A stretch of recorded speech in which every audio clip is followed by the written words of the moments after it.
Cannabis now legal in South Africa. I've done the first video. Go check it out. I actually put the link in the description of that video. Let's get into this one now.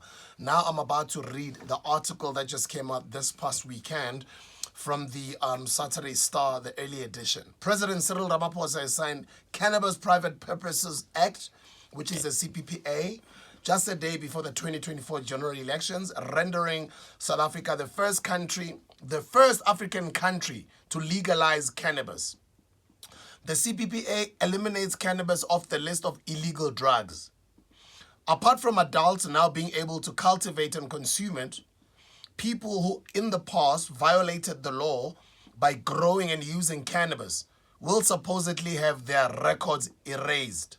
I repeat, apart from adults now being able to cultivate and consume it, people who in the past violated the law by growing and using cannabis will supposedly have their criminal records erased.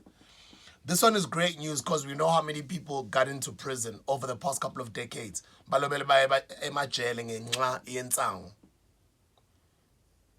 So the president has just signed into law this bill just before the elections. Let me continue with this article, then we'll just discuss it afterwards.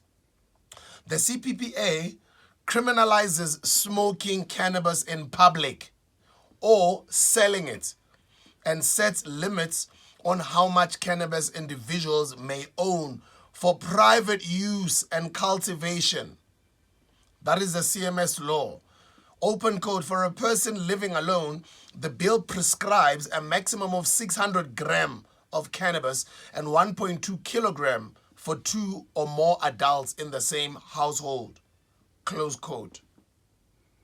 Cannabis is a mind-altering psychoactive substance derived from the cannabis sativa plant. It contains over 480 components. The THC, which is the delta-9 tetrahydrocannabinol, is thought to be the primary psychoactive component, because you hear people talking about CBD, we hear people talking about the THC. The THC is that it's the one that gives you the high, right? Remember, guys, there's also the medicinal cannabis that people are trading currently. But this law does not necessarily say in public, you need to understand these laws first. As I always say, that before you get into any business, do your due diligence and proper research first into that business. It's like, for instance, big business, or let me say wealthy billionaires, what they do is they lobby politicians for certain bills to be passed on to law. Because they know, they already have got their ducks in the row, that when this thing gets passed into law, they're already 100 steps ahead of everybody else.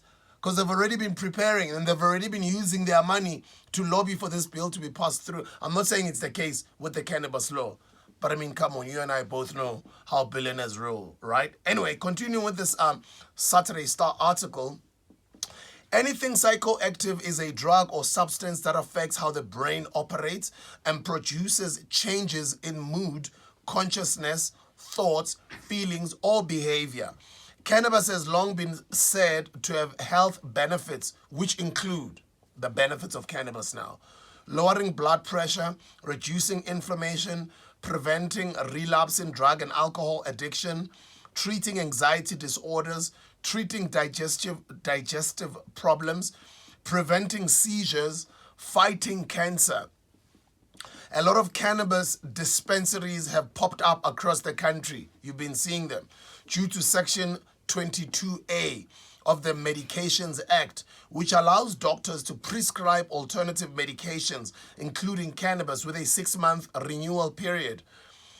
The IOL, which is a news network, spoke to young people about the use and legalization of cannabis.